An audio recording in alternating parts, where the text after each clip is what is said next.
This is my 6th video starting on painting. All the pieces are being cleaned, propped up and ready for priming. Priming is a lacquer based paint, or the primer I choose to use, which is made by Tamiya. You buy it in a nice big glass jar. And I'm assembling my Citadel airbrush. It's a very basic model. I'm not too good with the more fancier ones. I'm still new to the concept of airbrushing. And this is my training wheel so far, a single action brush. Pretty much you put the paint in that little jar, and the airline, which is connected to a compressor, shoots atomizes that paint in that jar, which has been thinned, and sprays it through that fairly large nozzle that's difficult to damage onto the piece that you desire to paint. I recommend the whole thing of thinning it to the consistency of milk. It works for everybody else, so I see why it can't work for me. Generally, when you start experimenting it, you'll get a feel to what ratios you like. The thinner I'm putting in for the lacquer paint is general purpose automotive lacquer thinner. You can buy it in huge quantities from your local hardware store or your auto store. I use the Superworks brand from Super Cheap Auto. That's just an Australian chain. I'm sure the United States, UK, Japan, whatever, has their own thing.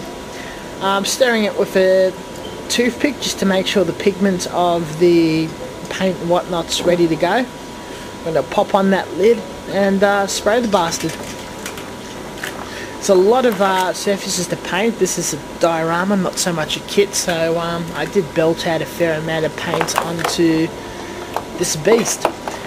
With the primer, I'm spraying every single surface, including surfaces you don't see like underneath, and with the paint I only paint surfaces that are seen. I think I may have had 2 running, so I'm scooping a few more bits of primer into that pot. Again, it's something that you can just judge with your eyes and what you see. I do recommend people buying the Citadel airbrush just to learn to use before they buy a double action or another brand of single action airbrush.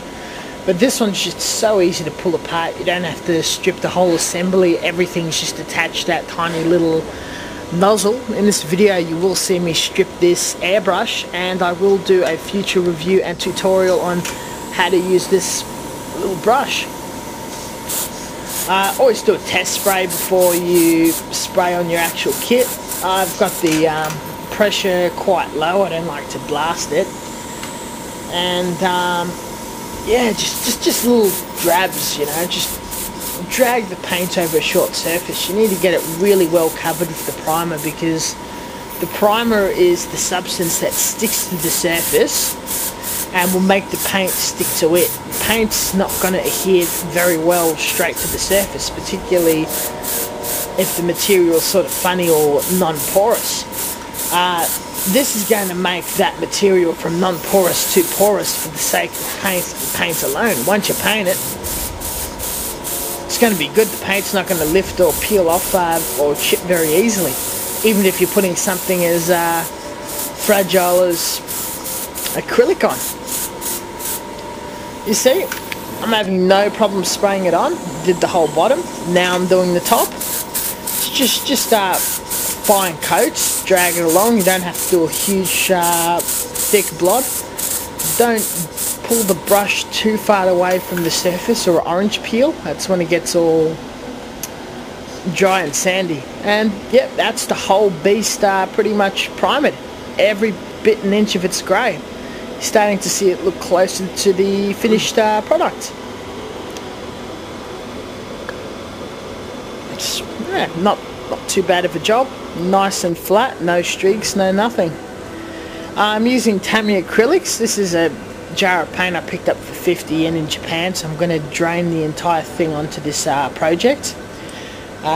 Stir it up quite well. Don't just mix it and use it. Actually stir it to mix the pigments and the rest of the fluids of the paint together into the solid mixture.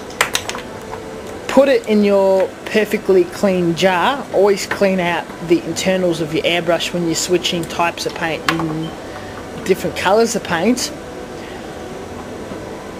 And once it's all sterile and clean, put your paint in there, thin it down. With the acrylic paint, I'm using Tamiya acrylic thinner. You can use isotopic alcohol. I think there's a 90% version and the 70% version. The experts do recommend the higher version, but I had very little luck finding it in my country, and even less luck using a small sample that I received, so don't mind dishing out the extra money for the guarantee on the Tamiya thinner. This is the preparation process just before I'm airbrushing. The paint's in there, well mixed. I like to apply the actual thinner with an eyedropper. You can add too much and you can't take back. The eyedropper I bought from a chemist. It's a nice quality glass one. I picked it up for $2 or something around the lines of that. Not too expensive. I find those plastic ones designed for the hobby to be quite shit.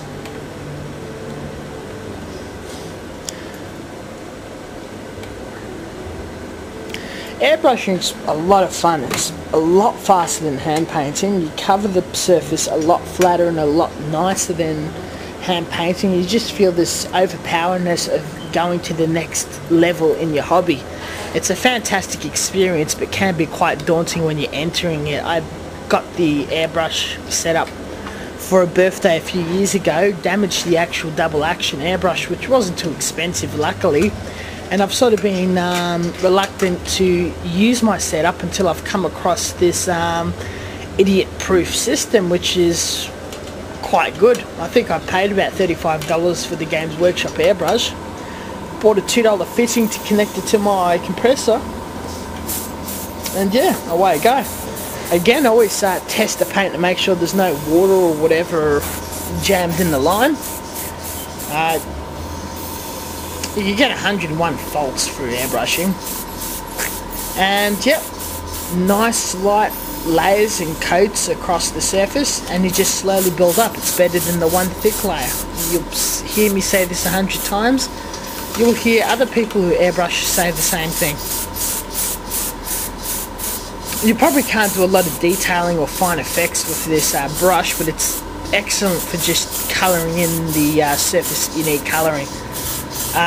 It's almost like using a spray can, but you get to use whatever type of paint or colour you wish. It's a lot cheaper and you mix it however you want it to be. You just got this more control over it than a spray can. Like I said, this is wicked fun. I recommend everybody trying this out. If you don't want to spend a lot of money, buy the $35 pan set airbrush. About $15 or $20 in the propellant can. It's just a can full of compressed air. Hook it up and have a go. If you fall in love with it and you love airbrushing your kits like I do, then go out and dish out $100 on a nice compressor. And yeah, you just see me. How fast did I just cover that flat piece? How long would that take you to hand paint? And I guarantee you there's not a single brush stroke on there. Now I'm painting the main bit.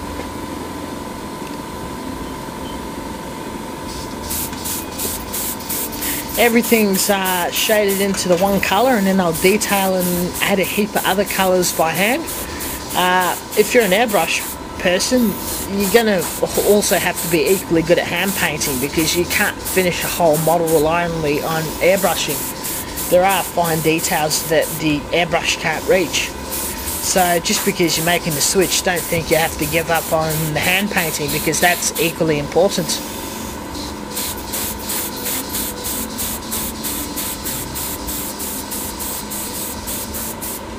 Again, too easy.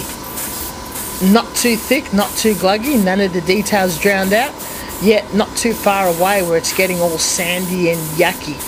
I'm just giving it